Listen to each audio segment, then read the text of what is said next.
پڑ گیا، جب مصر میں قحط پڑا تو دائیں بائیں بھی قحط پڑا، کنعان کے آپ رہنے والے تھے وہاں بھی قحط پڑا۔ حضرت یعقوب بیٹے کی یاد میں رو رو کے تو آنکھوں کی بینائی چلی گئی۔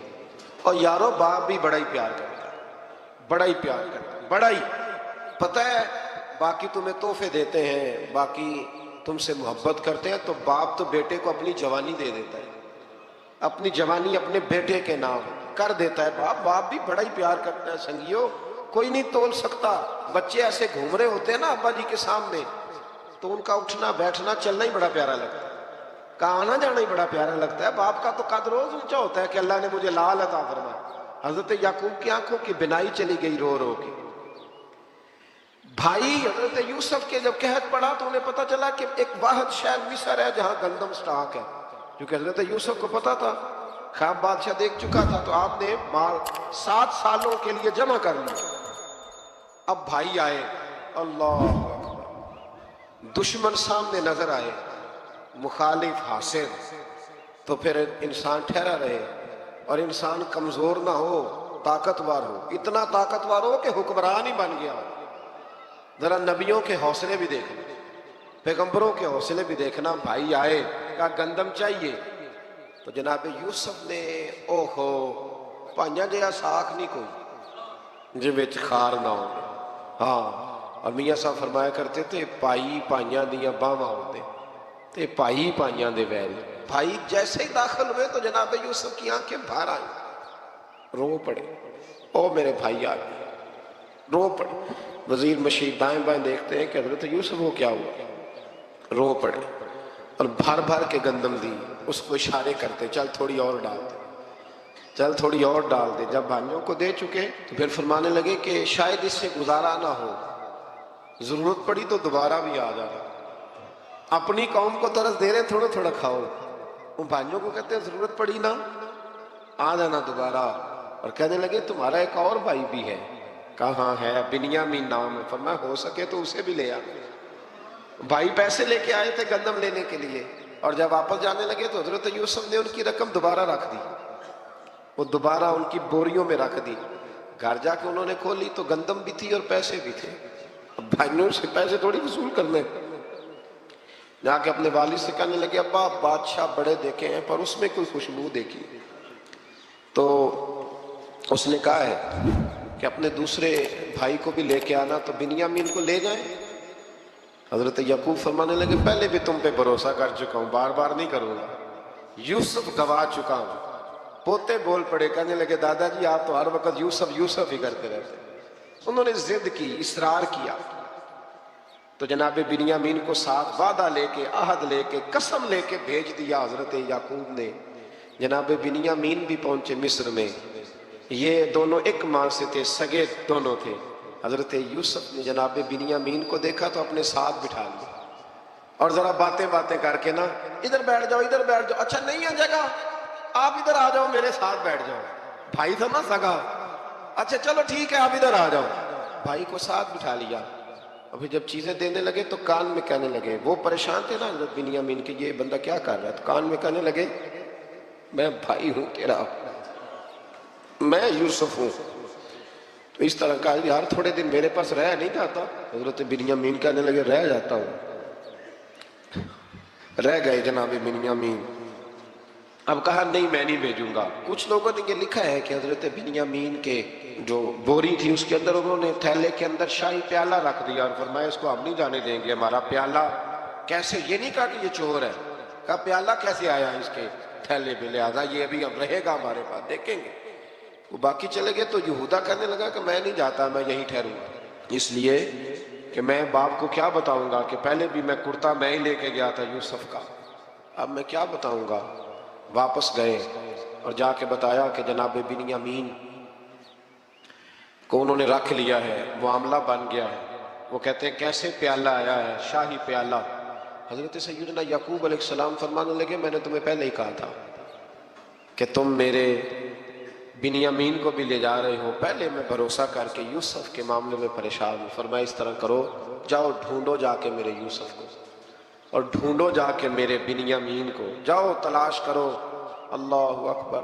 بھائی دوبارہ آئے، گندم بھی ختم ہو گئی تھی. آتے ہی کہا کہ اے عزیز مصر بڑی بری حالت ہے, ہم بڑے پریشان ہیں, ہمارے باپ کی رو رو کے آنکھیں چلی گئی ہیں, مہربانی کرو کچھ گندم بھی دے دو, اور اس طرح کرو کہ ہمارا بھائی بھی ہمیں واپس کر دو تاکہ ہم اسے لے جائیں اور ہمارے والد گرامی کی آنکھیں ٹھنڈی ہو. حضرت یوسف علیٰ نبینا علیہ الصلوۃ والسلام ان کی باتیں بھی سننے لگے اور غور سے ان کے چہرے بھی دیکھنے لگے, غور سے. تو جب انہوں نے حضرت یوسف علیہ السلام کی طرف غور سے دیکھا تو حضرت یوسف کہنے لگے مجھے پہچانتے ہو, پہچانتے ہو؟ کہا نہیں. فرمانے لگے میں یوسف ہوں. قال انا یوسف, کہنے لگے میں یوسف ہوں. اور حضرت بنیامین کی طرف اشارہ کر کے کہنے لگے وہ ھذا اخی, اور یہ میرا بھائی ہے. میں یوسف ہوں اور یہ میرا بھائی ہے.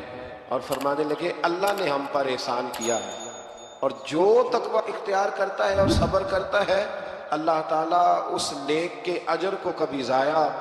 یہ نہیں فرمایا میں نے بڑے تقوی کیے پرہیزگاری کی تو بچ گیا, فرمایا جو بھی تقوی اختیار کرے گا, جو بھی صبر کرے گا, اللہ اس نیک کے اجر کو کبھی ضائع نہیں کرے گا. پھر فرمانے لگے جاؤ آج تم پر کوئی گناہ نہیں, جاؤ ایک دم بھی اسی وقت. فرمایا جاؤ میں نے تمہیں معاف کیا, جاؤ میں نے تمہیں معاف کیا. اور فرمانے لگے میری دعا ہے کہ میرا رب بھی تمہیں معاف کر دے. پھر فرمایا یہ میری قمیض لے جاؤ, میرا کرتا, اور میرے باپ کی آنکھوں پہ ڈال دینا, امید ہے ان کی آنکھوں کی روشنی واپس آ جائے گی. جاؤ لے جاؤ. تو وہ کرتا لے کے گئے. اذهبوا بقمیصی ھذا, یہ میرا کرتا لے جاؤ. دیکھو اللہ والوں کے وجود سے جو چیز لگ جائے تبرک بن جاتی ہے. تو وہ کرتا لے کے گئے بھائی, ابھی دور ہی تھے. تو قرآن مجید کہتا ہے ابھی وہ دور تھے تو سیدنا یعقوب علیہ السلام فرمانے لگے بھئی مجھے یوسف کی خوشبو آ رہی ہے, مجھے نا یوسف کی. اللہ اکبر, کون اندازہ کرے باپ اور بیٹے کی محبت کا. مجھے نا خوشبو آ رہی ہے, یوسف کی خوشبو, مجھے خوشبو آ رہی ہے. تو حضرت سیدنا یعقوب علیہ السلام کی آنکھوں پہ ڈالا تو روشنی واپس آ گئی. کعبہ جی ذرا چل کے دیکھو تو صحیح رب نے آپ کے بیٹے کو کتنی شانیں عطا فرمائی. چلو نا, یہ 72 لوگ تھے جو یہاں سے چلے کنان سے, اور ہزاروں کا لشکر لے کر حضرت یوسف آئے, ہزاروں کا لشکر لے کے والد کے استقبال کے لیے. اور جب باپ بیٹے کی ملاقات ہوئی تو امام غزالی فرماتے ہیں 4 لوگ دنیا میں بڑا ہی روئے ہیں. ایک حضور بڑا روئے ہیں امت کے غم میں, اور ایک سیدہ فاطمہ بڑا ہی روئی ہیں حضور کے وصال کے بعد, اور تیسرا فرماتے ہیں یعقوب بڑا ہی روئے ہیں حضرت یوسف کے بڑا ہی, اور چوتھے امام زین العابدین بڑا ہی روئے ہیں واقعہ کربلا کے بعد. یہ 4 لوگ بڑا ہی روئے. پھر جب ملاقات ہوئی دونوں کی تو اس درد سے ملاقات ہوئی کہ ہر آنکھ اشک بار ہو گئی. باپ بیٹا اتنی وارفتگی سے مل رہے تھے, اتنی وارفتگی سے کہ دائیں بائیں انہیں خبر ہی نہ رہی کہ باقی لوگ بھی ہیں. حضرت علامہ اسماعیل حقی نے لکھا ہے کہ جناب جبریل امین حضرت یعقوب کے کان میں کہنے لگے بس کریں, اوپر تو ذرا نظر اٹھائیں, فرشتے بھی دیدار کے لیے آئے ہوئے ہیں. دیکھیں اللہ کے فرشتے بھی آئے ہیں اس منظر محبت کو دیکھنے کے لیے. حضرت سیدنا یعقوب علیہ السلام, حضرت یوسف کی والدہ, اور پھر آپ کے 11 بھائی سارے آپ کے لیے سجدے میں گر گئے. تو حضرت یوسف کہنے لگے ابا جی یہ وہ میرا خواب ہے جو میں نے بچپن میں دیکھا, یہ وہ میرا خواب ہے. حضرت سیدنا یعقوب علیہ السلام پھر کم و بیش لگ بھگ 23 سال, کچھ نے لکھا ہے 40 سال مصر میں رہے. اور جب وصال ہونے لگا تو حضرت یوسف سے فرمانے لگے بیٹا مجھے یہاں دفن نہ کرنا, مجھے وہیں لے جانا جہاں میرے والد دفن ہے. وہاں جا کے وہ دفن ہوئے. حضرت یوسف علیہ السلام نے پھر سالوں حکومت کی مصر پر, پھر وہیں ان کی تدفین ہوئی. اور جب تدفین ہوئی تو اختلاف ہو گیا, ہر قبیلہ کہتا تھا ہم نے اپنی طرف یوسف کو دفن کرنا ہے, اس لیے کہ جس طرف ان کو دفن کریں گے خوشحالیاں ہوں گی. پھر فیصلہ ہوا کہ سنگ مرمر کے تابوت میں رکھ کے حضرت یوسف کو دفن کیا جائے, اور دفن کرنے کے بعد ایسی جگہ پہ دفن کیا جائے جہاں سے پانی چھو کے گزرتا ہے. تو ان کو وہاں دفن کیا گیا, پانی چھو کے گزرتا تھا, لوگ کھیتیوں کو لگاتے تھے اور مصر سرسبز و شاداب رہتا تھا. اور پھر حدیث پاک میں موجود ہے, مولا علی شیر خدا رضی اللہ تعالی عنہ فرماتے ہیں کہ نبی کریم علیہ السلام کی بارگاہ میں ایک اعرابی آیا. حضور نے فرمایا کچھ مانگ لو اس دیہاتی سے. حضور نے فرمایا ہے آج وہ مائل باتا اور بھی کچھ مانگ لے. تو کہنے لگا حضور آپ مجھے سواری کے لیے اونٹ دے دیں. حضرت علی کہتے ہیں میں نے کہا ہے افسوس، مانگا بھی تو کیا مانگا. حضور نے فرمایا چل کچھ اور مانگ لے. کہنے لگا چلے آنے جانے کے لیے کرایہ بھی دے دے، زادرہ بھی دے دے، کھانے کا.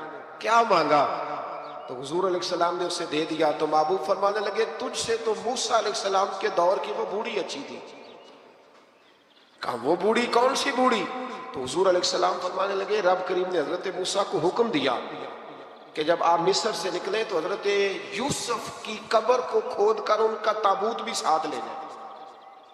تو حضرت سیدنا موسیٰ علیہ السلام نے عرض کی مالک وہ کیسے پتہ چلے گا؟ فرمایا وہ تو آپ نے خود ہی پتہ کرنا ہے کہ وہ تابوت کہاں ہے. وہ دریا کے اندر تھا. کیسے پتہ کرنا ہے؟ پتہ کرتے کرتے پتہ چلا کہ ایک بوڑھی اماں ہے، اسے پتہ ہے تابوت کہاں. وہ کدھر ہے تابوت؟ تو بوڑھی اماں کو پتہ ہے. حضرت موسیٰ بوڑھی کے پاس گئے، کہنے لگے اماں وہ تجھے پتہ ہے یوسف کی قبر کہاں؟ کہنے لگی پتہ ہے. تو کہا اماں پھر بتا دو. کہنے لگے مفت میں بتا دوں،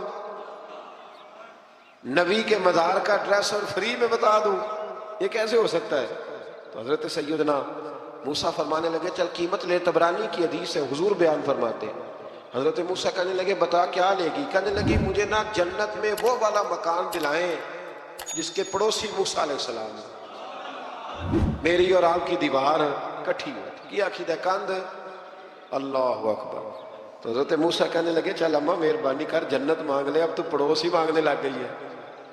تو اب نبیوں کا درجہ تو بڑا ہوگا، تو دینے والا اللہ ہے، میں دعا کرتا ہوں. تو کہنے لگے جی ٹھیک ہے، اگر آپ نہیں دیتے تو میں ایڈریس نہیں بتاتی. تو حضور فرمانے لگے اس سے تو وہ اچھی تھی. حضرت موسیٰ نے عرض کی کہ یا اللہ یہ نہیں بتا رہی تو اب کیا کروں؟ فرمایا موسیٰ وعدہ تو کر لے مکان میں دے دوں، وعدہ کر لے. تو حضرت سیدنا یوسف کا مرتبہ دیکھیے کہ ان کے مزار کا پتہ بتانے کے لیے، مزار کا پتہ بتانے کے لیے اس خاتون نے حضرت موسیٰ سے جو قیمت لی وہ یہ تھی کہ میں جنت میں آپ کی پڑوسی بنوں گی پھر ایڈریس بتاؤں گی. تو حضرت موسیٰ نے وعدہ کیا تو پھر اس نے پتہ بتایا کہ فلاں جگہ مزار. یہ تقریباً سینکڑوں سال بعد حضرت موسیٰ وہ وہاں سے نکال کے تابوت کو اپنے ساتھ لے کر کے گئے. یہ وہ واقعہ جسے قرآن نے احسن القصص قرار دیا. اللہ کریم نے ہمیں اس واقعے میں یہ بتایا ہے کہ معاملات زندگی سے گھبرایا نہ کرو. جب بھی کوئی آزمائش آتی ہے نا تو پھر اللہ دو آسانیاں عطا کرتا ہے.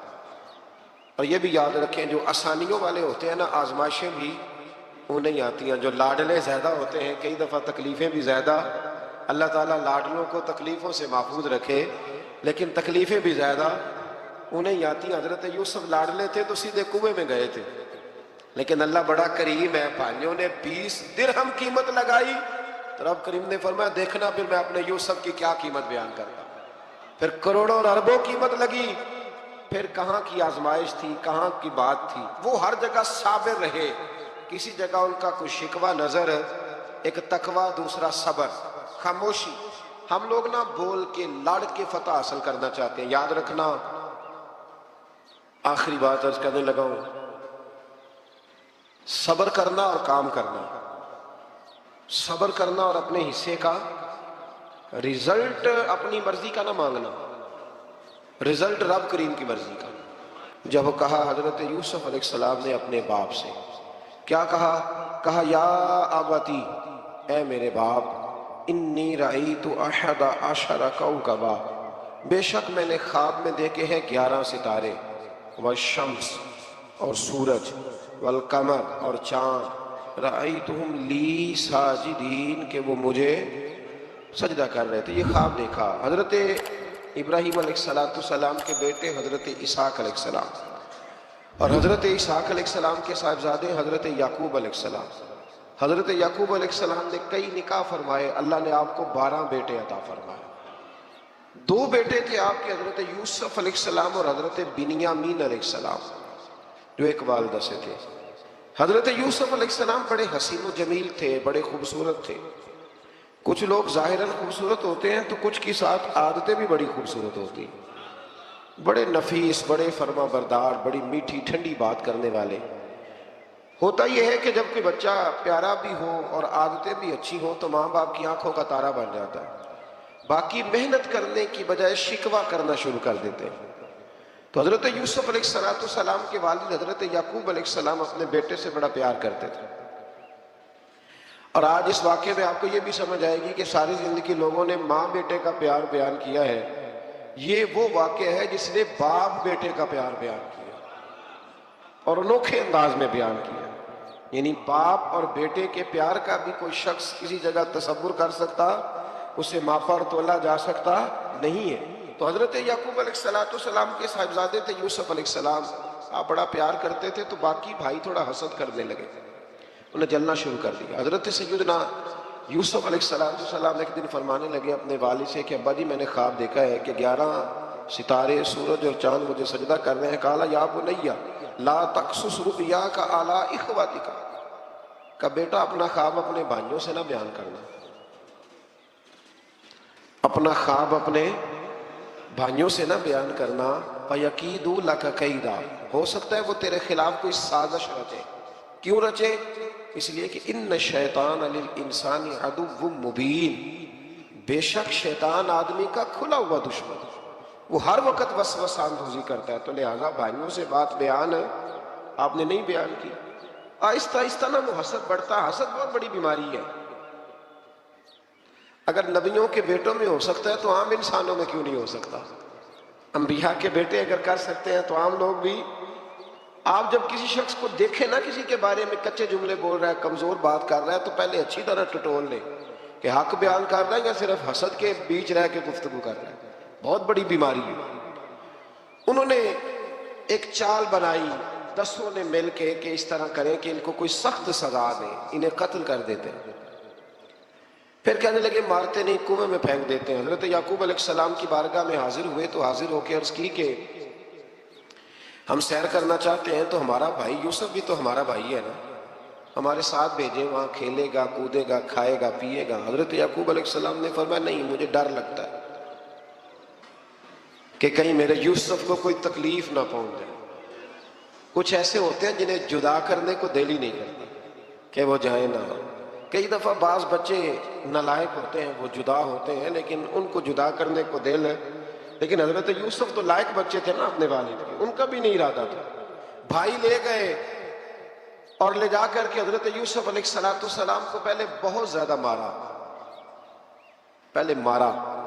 پھر حضرت یوسف علیہ السلام کا کرتا اتار کے ان کے ہاتھ باندھے. پھر بڑے بھائی نے یہودا نے رسی کے ساتھ باندھ کے کنویں میں لٹکا دیا. اور پھر جب درمیان میں پہنچے تو پھر رسی کو کاٹ دیا. حضرت یوسف جب گرے پانی میں آواز آئی تو ہنسے. مفسرین نے لکھا ہے کہ اللہ تعالیٰ نے حضرت جبریل امین کو بھیجا، فرمایا جاؤ میرے یوسف کو پکڑ کے نا تو احتیاط کے ساتھ نیچے رکھ دو. حضرت یوسف کو رکھ دیا گیا. 3 دن اور 3 راتیں جناب یوسف کنویں میں رہے. بچانے والا زیادہ بڑا ہے، محفوظ رکھنے والا زیادہ طاقتور ہے. 3 دن اور 3 راتیں کنویں میں رہے. انہوں نے کیا کیا کہ حضرت یوسف کا کرتا چونکہ اتار لیا تھا، 2 کرتے انہوں نے پہنے ہوئے تھے. بعض مفسرین نے لکھا ہے ایک تو کرتا وہ تھا جنہوں نے استعمال کیا، تو ایک کرتا بطور تعویذ کے حضرت یعقوب نے ان کے گلے میں ڈال دیا بطور برکت کے. تو وہ کرتا بھی ان کے گلے میں تھا. ایک کرتے سے انہوں نے باندھ دیا. دوسرا کرتا جو تھا نا اس کو خوند لگا کے نا بکری کا، تو حضرت یعقوب کے پاس آئے اور جب دروازے تک پہنچے تو شور کرنے لگے زور زور سے. حضرت یعقوب پریشان ہو کے باہر آئے، چونکہ وہ بکریاں بھی ساتھ لے کے گئے تھے، بکریاں چرایا کرتے تھے. تو کہا بکریوں کو بھیڑیا تو نہیں پڑ گیا؟ تو کہنے لگے حضور بکریوں کو تو نہیں پڑا، پر حضرت یوسف کو لے گیا. اور حضرت یوسف علیہ السلام شہید ہو گئے. حضرت یعقوب علیہ السلام نے نا وہ کرتا دیکھا تو کرتا دیکھ کے فرمانے لگے بڑا سیانہ تھا بھیڑیا، یوسف سارا کھا گیا ہے پر کرتا کسی جگہ سے پھٹا بھی نہیں. اس کا مطلب ہے کہ حضرت یعقوب کو سمجھ آ گئی کہ میرے یوسف کو بھیڑیے نے کھایا نہیں ہے. یہ قرآن مجید ہے. فرمایا بڑا سمجھدار تھا بھائی، کرتا پھٹا بھی نہیں اور یوسف کو سارا کھا گیا. اب یہ روز وہاں بکریاں چرانے جاتے تھے. یا جناب یعقوب تو رونے لگے تو بھائی روز جاتے تھے، جھانک جھانک کے دیکھتے تھے کہ یوسف ہے کہ نہیں. تیسرے دن ایک قافلہ وہاں سے گزرا جو مصر جا رہا تھا. انہوں نے پانی نکالنے کے لیے جب ڈول لٹکایا تو حضرت یوسف نے پکڑ لی. اس شخص نے حضرت جناب یوسف علیہ السلام کو اوپر کھینچا، جب اب واپس اوپر زندہ نکل آئے تو بھائی پھر حیران ہو، ابھی بھی شکر ادا نہیں کیا کہ 3 دن کے بعد دیکھو اللہ نے کتنا فضل فرمایا ہے۔ لیکن وہ پھر کہنے لگے قریب آ کے نا، اس سے یہ ہمارا بھاگا ہوا غلام ہے، اگر تمہیں چاہیے تو لے لو، سستا بیچ دیں گے۔ حضرت یوسف کا قول بعض مفسرین نے لکھا ہے، آپ فرماتے ہیں کہ مجھے جب انہوں نے تھپڑ مارے تو اتنی تکلیف نہیں ہوئی، کنویں میں پھینکا تو اتنی تکلیف نہیں ہوئی، تکلیف تب ہوئی جب انہوں نے مجھے بھائی نہیں مانا اور کہنے لگے یہ ہمارا بھاگا ہوا غلام ہے۔ تو کہا کتنے کا بیچو گے؟ کہا تم 20 درہم دے دو لے لو۔ 20 درہم کا جناب یوسف کو بیچ دیا۔ وہ لے گئے مصر کی منڈی میں، وہاں قیمت لگنے لگی، کتنے ہزار، اتنے ہزار، اتنے ہزار۔ اللہ اکبر۔ جناب یوسف کہتے میں نے وہ رنگ بھی دیکھا کہ جب میرا باپ سب سے بڑھ کر مجھ سے پیار کرتا تھا، اور آج میں وہی یوسف ہوں جس کی بولیاں لگ رہی، جس کی بولیاں لگ رہی۔ عزیز مصر آ گیا، مصر کا جو مال خزانہ کا مالک تھا وہ شخص آ گیا۔ اس میں بھی کئی اقوال ہیں کہ وہ بادشاہ تھا کہ کیا تھا، بہرحال عزیز مصر آیا، خزانوں پر قبضہ اسی کا تھا۔ اس نے حضرت یوسف علیہ السلام کے وزن کے برابر سونا تول کے دیا، وزن کے برابر چاندی تول کے دی، وزن کے برابر اس نے ہیرے جواہرات دیے، پھر گھر لے گیا۔ اور جناب یوسف علیہ السلام فرماتے ہیں میں ایک آزمائش سے نکلا، جب گھر آیا تو بڑے سکون سے رہنے لگا۔ عزیز مصر نے اپنی بیوی زلیخا سے کہا اس کا خاص خیال رکھنا۔ فرماتے ہیں محبت ملنے لگی، پیار ملنے لگا، گھر میں بڑی خوشی سے رہنے لگا، پر اللہ کو کچھ اور ہی منظور تھا۔ آزمائش پر آزمائش ذرا دیکھیے گا، پہلے باپ کا پیار، پھر کنواں، پھر کنویں سے بچ گئے تو مصر کی منڈی۔ فرماتے ہیں وہاں سے میں بچ کے آیا، عزیز مصر کے گھر رہنے لگا۔ زلیخا فریفتہ ہو گئی، گناہ کی دعوت دینے لگی۔ تو حضرت یوسف نے کہا قال معاذ اللہ، میں اللہ کی پناہ چاہتا ہوں۔ سارے دروازے بند کر کے جب وہ پیچھے بھاگی، اصل حسین وہی شخص ہوتا ہے جو اپنے باطن کے حسن کو بچا لیا کرتا ہے۔ جو سوداگری کرنے لگے وہ تھوڑا حسین ہوتا ہے۔ حضرت یوسف علیہ السلام جب بھاگے تو اس نے پیچھے سے پکڑ کے کرتا کھینچا، کرتا پھٹ گیا۔ ابھی آپ دروازے تک پہنچے تھے، عزیز مصر خود آ گیا۔ اس نے آگے کہا یہ کیا ہو رہا ہے؟ تو اس نے مکر کیا، زلیخا نے، کہنے لگی کہ ہونا کیا ہے، اس کو گھر میں رکھ کے پالا ہے، اب جوان ہوا ہے تو معاذ اللہ اس نے میرے طرف دست درازی کرنے کی کوشش کی ہے۔ حضرت یوسف پھر خاموش ہو گئے۔ بھائی بیچ رہے تھے تو پھر بھی خاموش تھے۔ کبھی کبھی کچھ چیزیں خاموش رہ کے سہنی پڑتی، زخم پہ زخم کھا کے جی، خونے جگر کے گھونٹ پی، آہ نہ کر لبوں کو سی، یہ عشق ہے کو دل لگی نہیں۔ حضرت یوسف علیہ السلام پھر چپ ہے۔ زلیخا نے بڑی باتیں کی۔ ایک دانا آدمی تھا، قرآن کہتا ہے ایک بولا بولنے والا، ایک عقل مند بولا۔ اس نے کہا دیکھو نہ زلیخا کی سنو نہ یوسف کی سنو، اگر تو کرتا آگے سے پھٹا ہوا ہے تو پھر غلطی ہے جناب یوسف کی، اور اگر پیچھے سے پھٹا ہے تو پھر زلیخا کی غلطی۔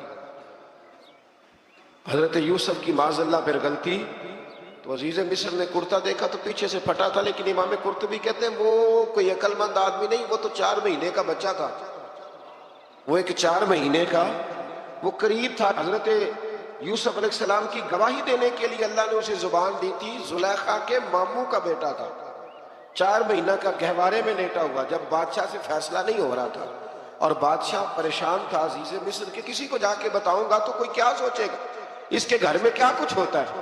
کہتے پریشان تھا تو پنگوڑے سے بچہ بول پڑا، کہنے لگا بادشاہ اگر تو کرتا آگے سے پھٹا ہے تو پھر معاذ اللہ غلطی حضرت یوسف کی، اگر پیچھے سے پھٹا ہے تو پھر زلیخا کی، تو کرتا پیچھے سے پھٹا تھا۔ حضرت یوسف کے حق میں گواہی مکمل ہو گئی۔ اب آہستہ آہستہ نا دربار میں محل میں بات پھیلنے لگی، تو بیویاں کہنے لگی اوہو زلیخا تو ایک غلام پہ عاشق ہو گئی ہے، ایک غلام پہ۔ تو زلیخا کہنے لگی تم مجھے میرا محبوب نہیں ڈٹھا۔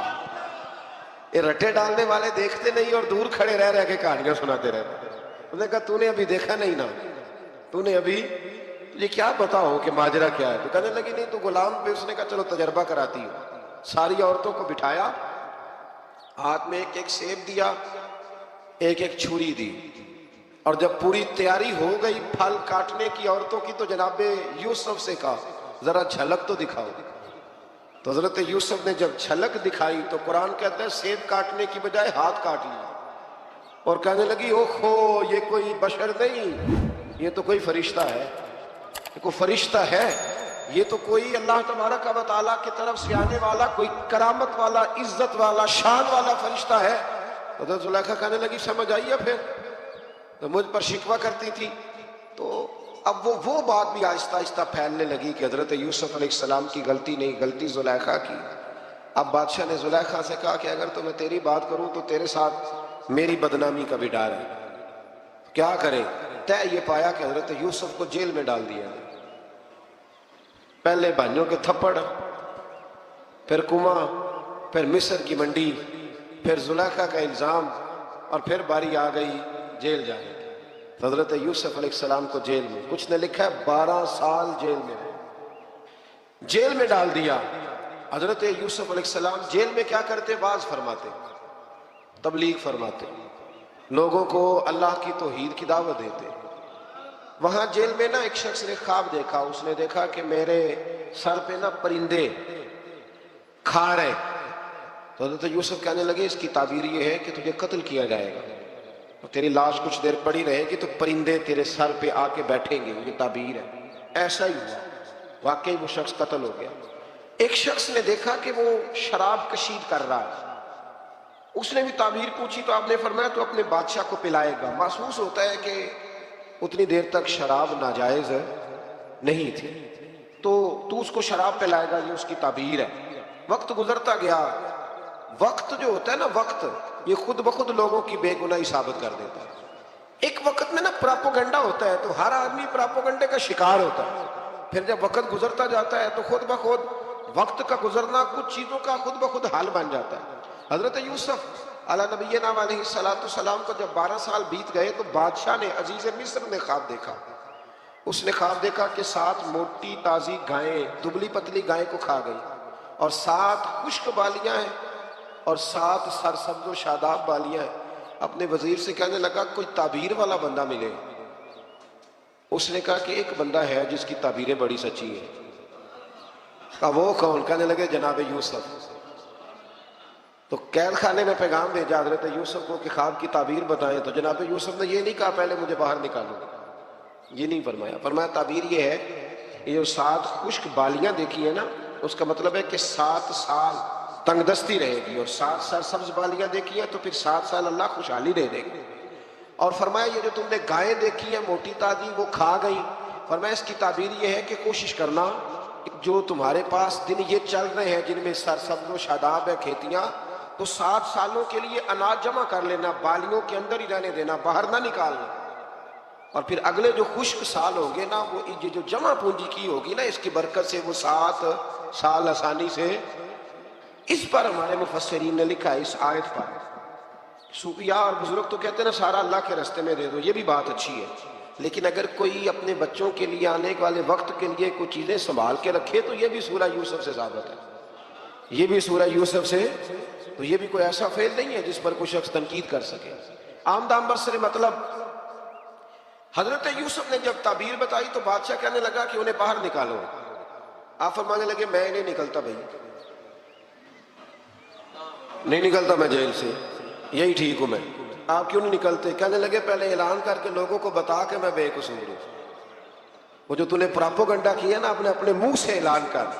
اس نے جناب زلیخا کو بلایا، ان عورتوں کو بلایا، وہ عورتیں ساری سامنے آئیں، انہوں نے گواہی دی کہ یوسف تو بے گناہ ہے۔ پر سال کتنے لگ گئے؟ اللہ اکبر، 12 سال لگ گئے۔ یقین کریں کچھ لوگوں کو یہ ثابت کرنے میں نا کہ میں ٹھیک ہوں زندگی بیت جاتی ہے، اور میں تمہارا خیر کا ہوں زندگی بیت جاتی ہے۔ لوگوں کو ہوش تب آتی ہے جب مزار پر چادر ڈالنے کا ٹائم آ جاتا ہے، ہوش تب آتی ہے، لیکن پھر ہوش کا کوئی فائدہ۔ 12 سال کے بعد بادشاہ نے ان کو بلایا اور کہنے لگا کہ یہ جو خواب میں نے آپ کو سنایا اب کرنا کیا ہے؟ تو حضرت یوسف کہنے لگے تم سے کچھ بھی نہیں ہوگا، اگر کچھ کرنا ہے تو پھر یہ خزانے کی ذمہ داری میری لگاؤ۔ اگر کوئی قابل آدمی ہو تو وہ آگے بڑھ کے بات کر سکتا ہے۔ یہاں ہر بندہ آگے بڑھ کے کہتا ہے مجھے دے دو ڈیوٹی، لیکن قابل ہو تو وہ آگے بڑھ کے بات کرے اور سمجھے کہ میرے علاوہ کسی کے لیے مشکل ہے تو پھر وہ آگے بڑھے۔ حضرت یوسف نے جب کہا تو انہوں نے آپ کو وزیر خزانہ بنا دیا. پھر ایک وقت آیا کہ وہ عزیز مصر ہی بن گئے کہ اگر اللہ نہ چاہتا تو ہم یہ کام نہ کرتے. یہ ایک نفسیاتی حربہ ہے کہ اللہ نے طاقت دی ہے نا جی, تو یہ ایک نفسیاتی, اس کا بیان اللہ کریم نے یہاں ان آیات مقدسہ میں فرمایا. در حقیقت بات یہ ہے کہ اللہ کی مشیت اور ہے اور اس کی رضا اور ہے. مثلا مجرم کو سزا دینا اس کی مشیت ہے, لیکن اس کی رضا میں ہے کہ کوئی اس کی نافرمانی نہ کرے. اگر سب کو جبری طور پر اطاعت کے راستے پر ڈالنا اللہ تعالیٰ کی مشیت ہوتی تو پھر کسی کی مجال نہ ہوتی کہ اس کا حکم نہ مانے. لیکن اب مشیت اور ہوتی ہے, رضا اور ہوتی ہے. اللہ کی یہ رضا نہیں کہ اس کے بندے دوزخ میں جائیں, لیکن اس نے قانون بنایا ہے اگر تم نافرمانی کرو گے تو دوزخ میں. تو یہ رضا نہیں, یہ اللہ کی مشیت. تو یہ اللہ نے طاقت نہیں دی لوگوں کو, اس لیے نہیں دی تھی کہ وہ ظلم کریں, لیکن اگر انہوں نے ظلم کیا ہے تو اب انہیں سزا بھی ملے گی. تو یہ شخص نہ کوئی کہے کہ وہ اللہ کی دی ہوئی طاقت سے معاذ اللہ. یہ بہت سارے لوگ بیوقوفی والی باتیں کرتے ہیں. ایک دفعہ بزرگوں نے لکھا ہے کہ ایک شخص جو تھا وہ کسی کے باغ سے روز پھل توڑ کے کھا جایا کرتا تھا. تو مالک بڑا سیدھا سادہ تھا, تو مالک اس کو کہتا کہ بھئی تو روز میرے باغ سے پھل توڑ کے کھاتا ہے. تو وہ کہتا باغ بھی اللہ کا ہے, زمین بھی اللہ کی ہے, اور میں بندہ بھی اللہ کا ہوں. وہ چپ کر جاتا, سادہ آدمی تھا. بہت سارے لوگ کہتے ہیں نا جی آ کے. ایک صاحب مجھے کہنے لگے جی کل میرے ساتھ بڑا عجیب معاملہ ہوا. ایک بندے نے مجھے کہا تجھے قسم ہو اللہ کی جو جیب میں ہے سارا کچھ دے دے. میں نے کہا نہیں دینا چاہیے. تو وہ مجھے مشورہ دینے لگا, کہنے لگا حضرت جی اس نے اللہ کی قسم دی تھی. تو میں نے کہا مکان کتنے مرلے کا تیرا؟ کہنے لگا ہے 10 مرلے کا. کتنے کا ہے؟ کہنے لگا کہ اللہ کا شکر ہے 60-70 لاکھ کا ہوگا. میں نے کہا ایک بندہ بلاؤں تجھے قسم دے تو اس کے نام رجسٹری کر دینا. کہنے لگے نہیں یہ نہیں ہو سکتا. تو میں نے کہا یہ کیسی کچی بات ہے کہ 500-700 کے لیے تجھے یاد ہے کہ یہ جائز ہے. لیکن وہ میرے دادا جی ایک بات کہا کرتے تھے, وہ دیہاتی لوگ ہوتے تھے تو دیہات کی مثالیں کئی دفعہ بڑی یاد رہ جاتی تھی. وہ کہا کرتے تھے کہ دودھ میں لسی میں مکھی گر جائے تو عورتیں اسے پھینک دیتی ہیں, لیکن اگر مکھن میں گر جائے نا تو پھر اس کو پھینکتی نہیں بلکہ مکھی نکال لیتی, کیونکہ گھی مہنگا ہوتا ہے نا تو لسی سستی ہوتی ہے.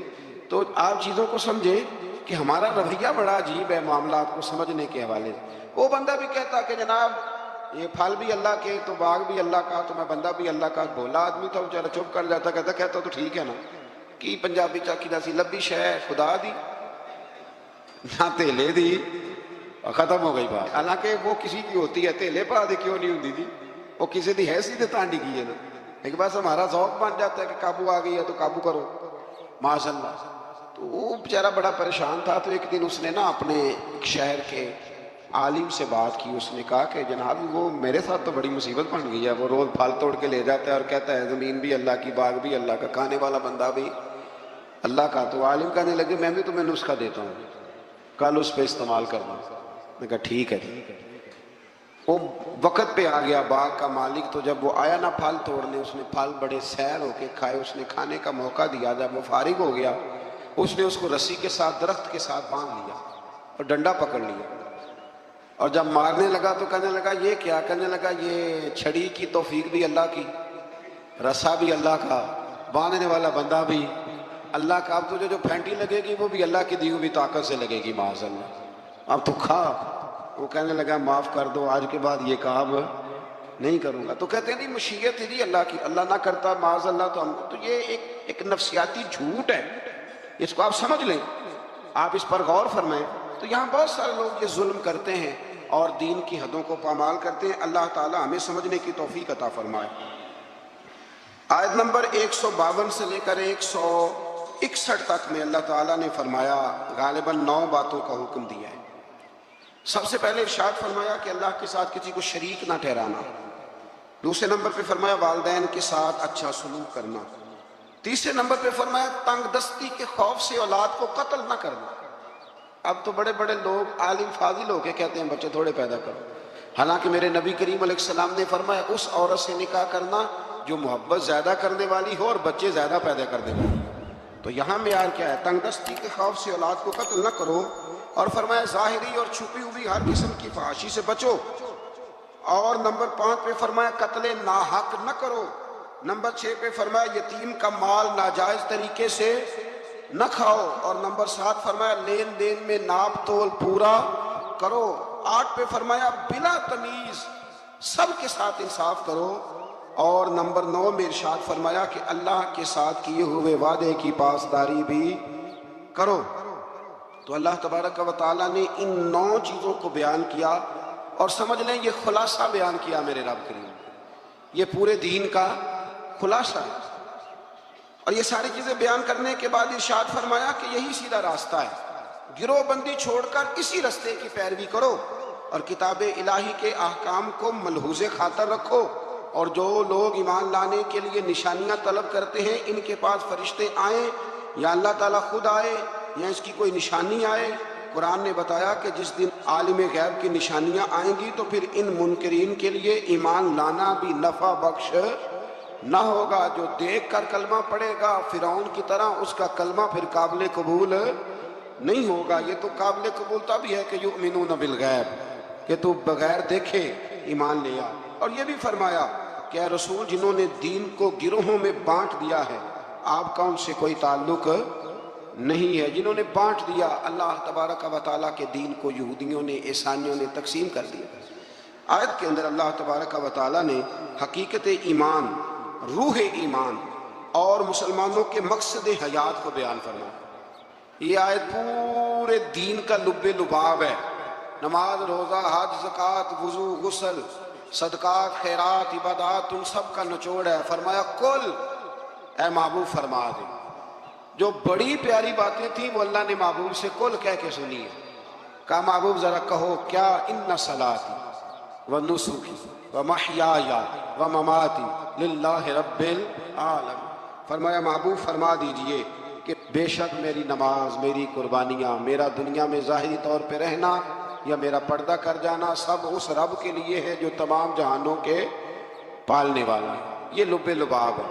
حضرت مجدد الفسانی رحمۃ اللہ علیہ فرمایا کرتے تھے 3 چیزوں کا نام دین ہے، علم، علم پر عمل، اور عمل میں اخلاص، ریاکاری نہ ہو۔ فرمایا 3 کام کر لے تیرا دین مکمل ہو جائے، ختم ہو گئی بات۔ آگے پھر سورہ اعراف شروع ہوتی ہے۔ اعراف کے معنی بلندی کے ہیں، اس کا معنی جاننا اور پہچاننا بھی ہے۔ اصحاب اعراف کے بارے میں ایک قول تو یہ ہے کہ ان کی نیکیاں اور گناہ برابر ہوں گے، ان کا مقام جنت اور دوزخ کے درمیان ہوگا۔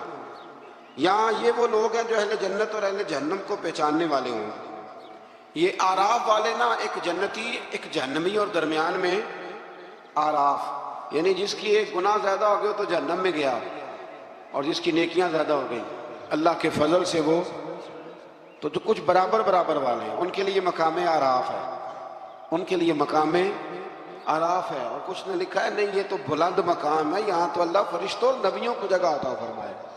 بعض مفسرین نے یہ قول بھی بیان کیا۔ اس سورہ مبارکہ کی ابتدا میں سرکار دو عالم صلی اللہ تعالیٰ علیہ وسلم کو تسلی دی گئی کہ آپ کفار کے ظلم سے، بے وفائی سے اور ان کے سخت رویے سے تنگ دل نہ ہوں، بلکہ آپ اپنا فرض ادا کرتے رہیں اور کتاب مقدس کی تبلیغ بھی آپ کرتے رہیں اور سرگرم ہو کے کرتے رہیں۔ ان سے آپ کو پریشان ہونے کی ضرورت، یعنی اس کا معنی یہ ہے کہ رب کریم آپ کے پیغام کو پوری دنیا میں پھیلا دے۔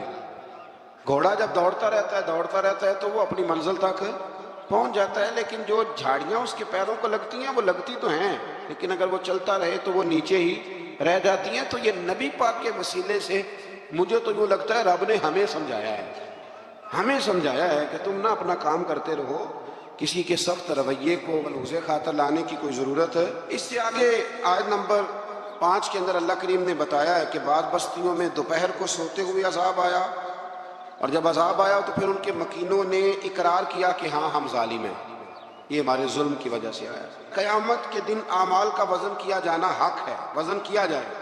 جن کی نیکیوں کا پلڑا بھاری ہوگا وہ فلاح پائیں گے اور کامیاب ہوں گے، اور جن کی نیکیوں کا پلڑا ہلکا ہوگا وہ نقصان اٹھانے والوں میں سے۔ آج میں زمین میں انسان کے آباد کرنے اور ذرائع معاش مہیا کرنے کی نعمتوں کا ذکر فرمایا، اور فرمایا بہت کم لوگ ہیں جو شکر ادا کرتے ہیں، بڑے کم ہیں جو شکر ادا۔ اللہ فرماتا ہے شکر ادا کرنے والے تھوڑے ہیں، اور ناشکری کرنے والے، آٹومیٹک بات ہے، ناشکری کرنے والے۔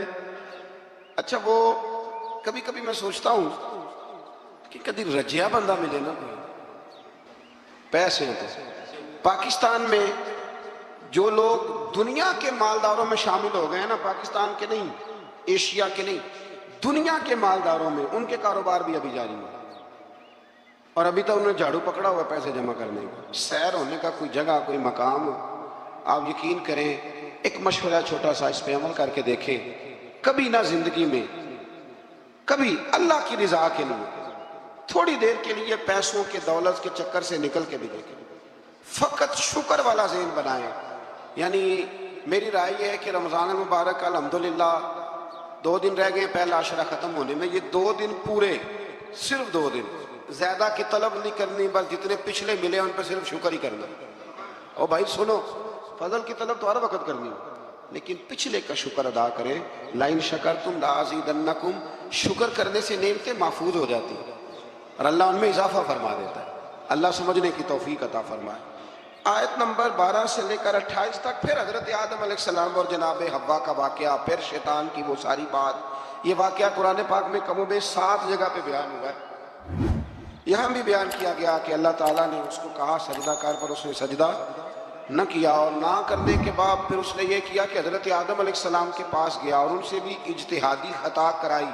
میں جو لفظ بول رہا ہوں اس پر غور کریں، اجتہادی خطا، یہ لفظ آپ نے یاد رکھنا۔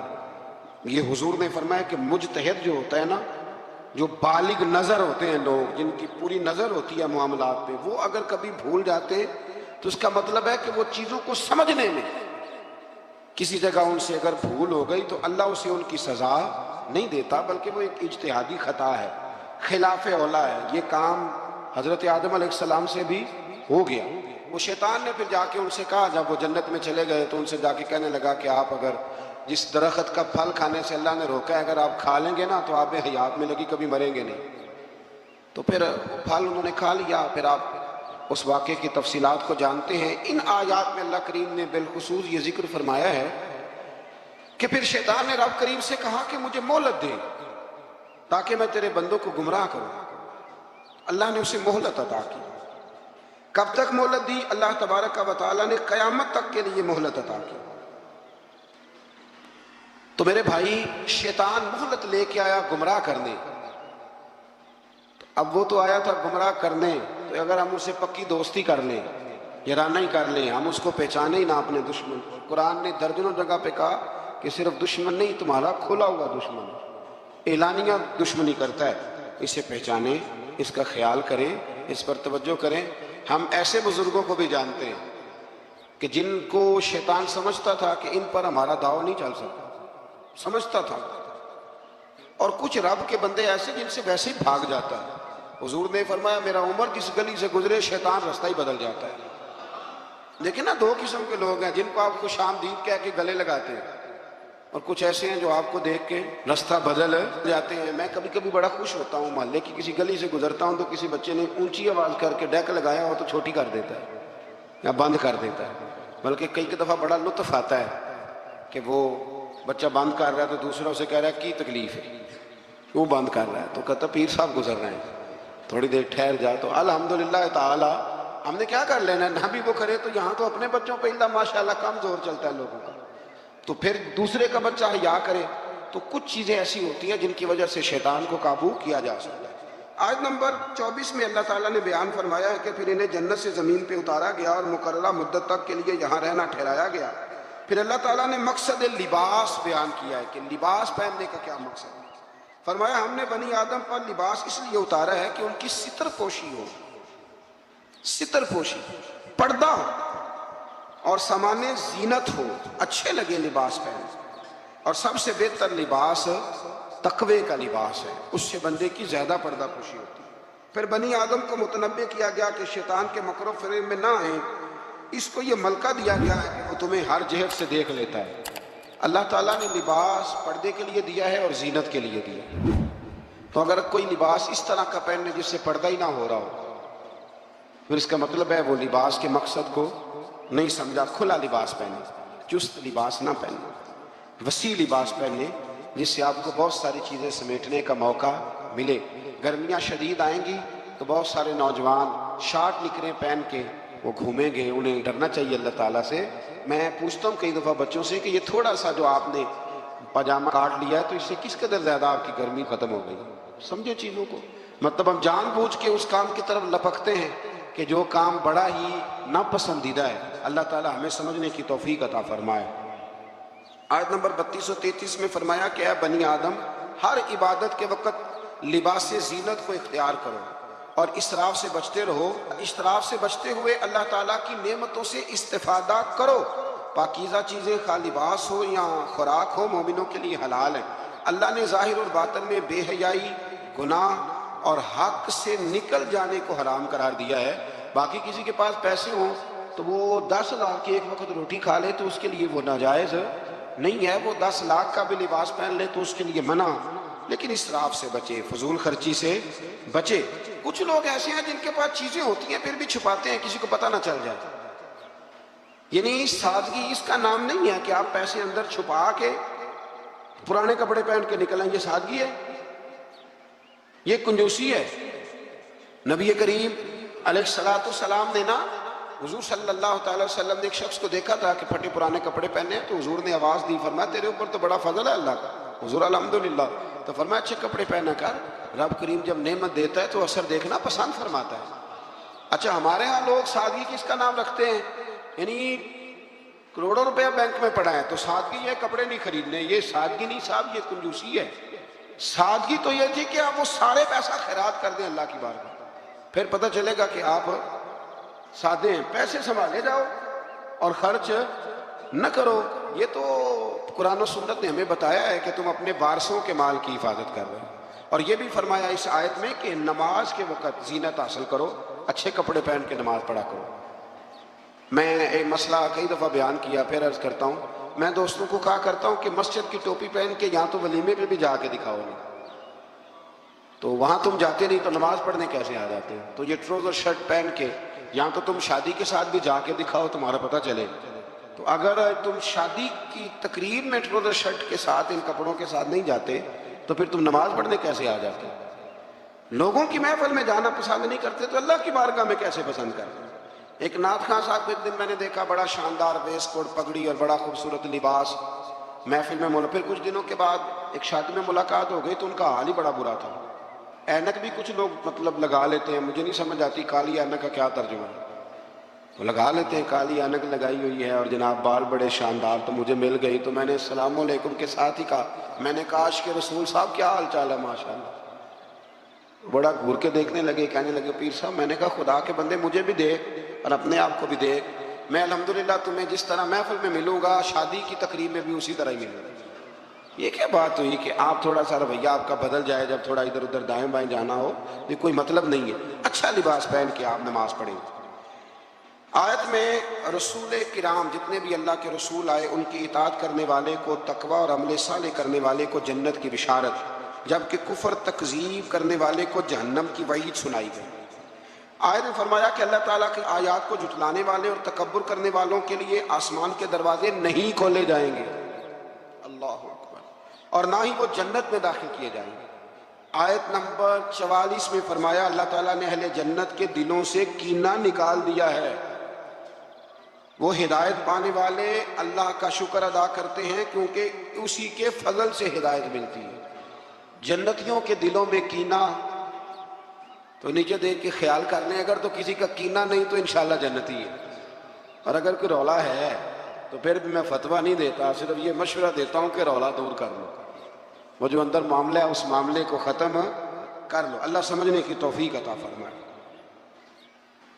آیت نمبر 45 کے اور اس کے بعد کی آیات میں فرمایا اللہ تعالیٰ نے کہ آخرت میں جنتی جہنمیوں کو پکاریں گے کہ ہم نے تو اپنے رب کے وعدے کو سچا پایا ہے، بتاؤ تم نے کیسے پایا؟ جنتی جہنمیوں سے پوچھیں گے، تو ان دونوں کے درمیان سے ایک پکارنے والا پکارے گا کہ ظالموں پر اللہ کی لعنت ہو۔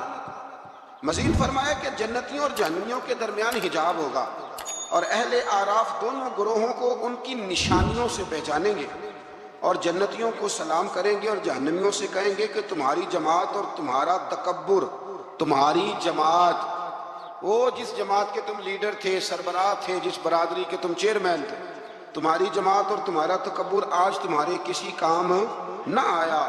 جہنمی جنتیوں سے استدعا کریں گے، گزارش کریں گے کہ ہم پر تھوڑا سا پانی انڈیل دو، تھوڑا سا انڈیل دو، اور جو نعمتیں تمہیں عطا ہوئی ہیں ان میں سے تھوڑا سا ہمیں بھی دے دو۔ مگر اللہ تعالیٰ نے فرمایا کہ یہ چیزیں کافروں پر حرام ہیں، ان کے لیے ہیں ہی نہیں۔ اور جن لوگوں نے دین کو کھیل تماشا سمجھ رکھا ہے، اللہ ان سے فرمائے گا جس طرح تم نے قیامت کے دن کو فراموش کر رکھا تھا، آج ہم تمہیں نظر انداز کر دیتے ہیں۔ آیت میں اللہ تعالیٰ کی قدرت کی نشانیوں کا بیان فرمایا، اور اس کے بعد فرمایا اپنے رب کو گڑ گڑا کر چپکے اس کے عذاب سے ڈرتے رہو۔ یعنی اپنے رب کو جب پکارو تو گڑ گڑا کے پکارو اور اس کے عذاب سے ڈرتے رہو، اس کی رحمت کے یقین رکھتے ہوئے، اور زمین میں اصلاح کے بعد فساد۔ آیت کے اندر اللہ تعالیٰ نے باران رحمت یعنی بارش کے نظام کے بارے میں بتایا کہ اس کے حکم سے ہوائیں پانی سے بھرے ہوئے بادلوں کو چلا کر لے جاتی ہیں اور بنجر زمین پر برسا کر اس میں اللہ کی نعمتیں پیدا کر دیتی ہیں۔ سبحان اللہ۔ فرمایا ہوائیں بھی میں ہی چلاتا ہوں، بارشیں بھی میں ہی برساتا ہوں، اور تمہاری بنجر زمین کو آباد بھی میں ہی کرتا ہوں۔ تم آتے ہو تو فصل باندھ کے نکل جاتے ہو، پھر کو کہنا عشر دے دو تو کہتا خرچے نہیں پورے ہوتے، پھر سب ادھر الجھ جاتے۔ اسی طرح مردوں کو دوبارہ زندہ فرمائے گا۔ پھر فرمایا کہ اچھی زمین اللہ کے حکم سے سبزہ اگاتی ہے اور خراب زمین باغ و بہار نہیں لاتی۔ یہ مثالیں دے کے قرآن یہ بتاتا ہے کہ انسان کے دل و دماغ کی زمین کا حال بھی ایسا ہی ہے، یعنی پاکیزہ دل و دماغ میں ایمان قرار پاتا ہے اور اعمال کے ثمرات پیدا ہوتے ہیں، جبکہ خبیث دل و دماغ میں خیر کے پھل اور پھول پیدا نہیں ہوتے۔ کہتے ہیں جی میں تو بڑا سارا ہوں پر مجھے تو وہاں سے کچھ نہیں ملا۔ تو اگر آپ پلستر کرا کے گئے ہوں دل پہ سیمنٹ کا تو پھر کیسے ملے گا؟ کچھ ایسے بھی ہوتے ہیں، کوئی آیا اور لے کے چلا گیا۔ ہاں، زمین سرسبز و شاداب ہونی چاہیے۔ ابو جال نے نا پکی چپس کرائی تھی، اوپر ٹائلیں لگوائی ہوئی تھی، تو سامنے آتی آتی رہیں پر اسے کوئی اثر نہ ہوا۔ خواجہ اویس کرنی نے دیکھا بھی نہیں، زیارت بھی نہیں کی، تو میرے رسول پاک نے فرمایا عمر جبہ لے جانا، شاباشی بھی دینا، جبہ بھی دینا، اور اسے کہنا میری امت کے لیے دعا بھی کرے۔ تو سمجھ لیں چیزوں کو کہ اندر کا بھی تھوڑا سا نا لحاظ رکھیں، اللہ سمجھنے کی توفیق عطا فرمائے۔ آیت نمبر 60 میں حضرت نوح علیہ السلام اور ان کی قوم کے حالات بیان کیے گئے کہ ان کی قوم کے سرداروں نے کہا کہ معاذ اللہ آپ تو کھلی گمراہی پہ ہیں۔ سردار نبی کو کہہ رہے ہیں کہ آپ گمراہ ہو گئے، سردار نبی کو۔ اگر حضرت نوح کی قوم کے سردار نبی کو کہہ سکتے ہیں کہ تم گمراہ ہو گئے، تو اگر آج کے سردار کسی مولوی کو کہہ دیں تو ان کو کوئی ٹینشن لینے کی ضرورت، یہ سرداروں کا طریقہ پرانا چلا ہے، کہہ دیتے ہیں۔ حضرت نوح علیہ السلام نے فرمایا میں تو اللہ کا رسول ہوں اور میرا کام تمہاری خیر خواہی ہے اور تم تک دعوت حق کو پہنچانا ہے۔ اس کے بعد قوم نوح کی تکذیب، طوفان نوح اور نوح علیہ السلام اور ان کے ساتھ کشتی میں سوار افراد کے سوا سب کے غرق ہونے کا ذکر بھی اللہ تعالیٰ نے بیان فرمایا۔ پھر آیت نمبر 66 میں حضرت ہود علیہ السلام اور ان کی قوم میں عاد کا ذکر ہے۔ قوم عاد نے بھی اللہ کے نبی پر طعن کیا معاذ اللہ، اور کہا کہ آپ حماقت میں مبتلا ہیں معاذ اللہ، آپ تو احمق ہے معاذ اللہ ثم معاذ اللہ، نقل کفر نہ باشو۔ پھر ہود علیہ السلام نے اپنی قوم کو وہی جواب دیا جو نوح علیہ السلام نے اپنی قوم کو دیا تھا۔ حضرت ہود نے قوم عاد کو انعامات الہیہ کا شکر ادا کرنے کی تلقین کی، انہوں نے انکار کر دیا، چنانچہ ان پر اللہ کا عذاب اور غضب نازل ہوا۔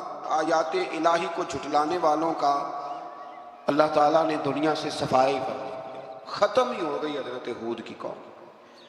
پھر حضرت صالح علیہ السلام اور ان کی قوم سمود کا ذکر ہے۔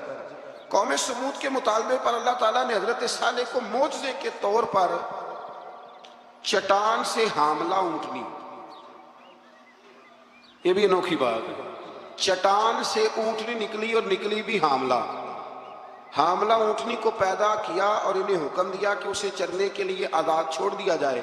قوم سمود کے لوگ بڑے طاقتور تھے، یہ نرم زمین میں محلات بناتے اور پہاڑوں کو تراش کر ان میں گھر بناتے تھے، اتنی اللہ نے قوت دی تھی، گویا ان کو اپنی طاقت پر بڑا ناز تھا۔ پھر قوم سمود نے اللہ کے حکم کی نافرمانی کی اور اونٹنی کی کونچیں کاٹ ڈالی۔ اللہ تعالیٰ نے ان کی سرکشی کی سزا اس طرح دی کہ ان پر رات کو زلزلے کا عذاب آیا اور صبح وہ اپنے گھروں میں اوندے منہ الٹے منہ مرے ہوئے پڑے تھے۔ اگر کوئی ناقت اللہ، سننا میری بات، کوئی ناقت اللہ اللہ کی اونٹنی کی بے ادبی کرے تو اوندا ہو جاتا ہے، تو جو ولی اللہ کی بے ادبی کرے، رب فرماتا ہے میرا اس کے خلاف پھر اعلان جنگ۔ آیت نمبر 81 میں حضرت لوط علیہ السلام اور ان کی قوم کا ذکر ہے کہ وہ بے حیائی میں اپنے زمانے کے سب لوگوں پر سبقت لے گئے، اپنی جنسی خواہش کو غیر فطری طریقے سے پورا کرتے۔ اس کی تفصیل ہے، یہاں وقت نہیں ہے۔ اصل میں یہ جو قوم تھی نا، ان کے پاس باغات تھے بڑے سرسبز و شاداب، تو مہمان بڑے آتے تھے، تو ان کی خواہش تھی کہ مہمان نہ آئیں، بہت زیادہ لوگ آتے تھے، حالانکہ مہمان تو اللہ تعالیٰ کی رحمت ہوتا ہے۔ تو شیطان نے پھر انہیں ایک طریقہ بتلایا، مہمان آتے تو یہ معاذ اللہ مرد مردوں کے ساتھ بدفعلی کرے۔ شیطان نے انہیں یہ طریقہ بتلایا، غیر فطری طریقے سے اپنی جنسی خواہش کو پورا کرتے ہیں۔ جب اللہ تعالیٰ کے نبی عذاب کا ڈر سناتے تو حضرت لوط علیہ السلام کا مذاق اڑاتے، بالآخر اللہ تعالیٰ نے ان پر عذاب نازل کیا، اور یہ لواطت، مرد کا مرد سے بدکاری کرنا، اس کی سزا اللہ نے یہ دی کہ آسمان سے پتھر برسائے، اور اس طرح ان کا نام و نشان مٹا دیا، یہاں تک کہ لوط علیہ السلام کی وہ بیوی جو قوم میں لوط کی ہم خیال تھی، وہ بھی عذاب سے نہ بچ سکی، اور صرف حضرت لوط علیہ السلام اور ان کے ساتھ قبیلے کے جو چند نیک لوگ تھے وہ بچے۔ میں نے ایک دفعہ پہلے بھی بات بیان کی تھی، پھر ایک عرض کرتا ہوں، کبھی کبھی نا نوجوان جب موٹر سائیکلوں پہ اکٹھے بیٹھے ہوتے ہیں، یہ قرآن ہے نا جی، یہ کوئی بے حیائی کی بات نہیں، یہ قرآن ہے۔ قرآن اگر اس بات کو بیان کرتا ہے تو اس کا مطلب ہے یہ ضروری کام ہے۔ تو میں جب ان کو دیکھتا ہوں تو کئی دفعہ دل کو بڑی اذیت پہنچتی ہے کہ مطلب سر عام بچے شرارتیں کرتے ہیں اور ایسی غیر اخلاقی حرکتیں کرتے ہیں کہ جو پڑھے لکھے سمجھدار نوجوانوں کو زیب نہیں دیتی۔ ان کو سمجھنا چاہیے، خیال کرنا چاہیے۔ میں نے پہلے بھی ایک دفعہ کہا تھا، لیکن مسئلہ بتانا میری ذمہ داری ہے۔ بغیر داڑھی کے جو خوبصورت لڑکا ہوتا ہے اسے امرد کہا گیا، امرد، یعنی اس کا حکم اسی طرح جس طرح آپ کسی عورت کو بے پردہ دیکھتے ہیں، وہ امرد ہے بغیر داڑھی۔ اور حضرت سیدنا حسن بصری کے پاس ایک نوجوان آیا تو وہ رو پڑا۔ آپ نے فرمایا کیوں روتے ہو؟ کہنے لگا حضور میں بڑا پکا حافظ تھا، میں نے 12-14 مصلے قرآن پاک کے سنائے۔ فرمایا پھر کیا ہوا؟ کہنے لگا حضور اللہ نے سزا دی ہے، میں قرآن بھول گیا ہوں۔ فرمایا کس طرح؟ فرمانے لگے کہ بے ریش بغیر داڑھی والے خوبصورت لڑکے کو گندی نظر سے دیکھ بیٹھا تھا، اللہ نے یہ مجھے سزا دی۔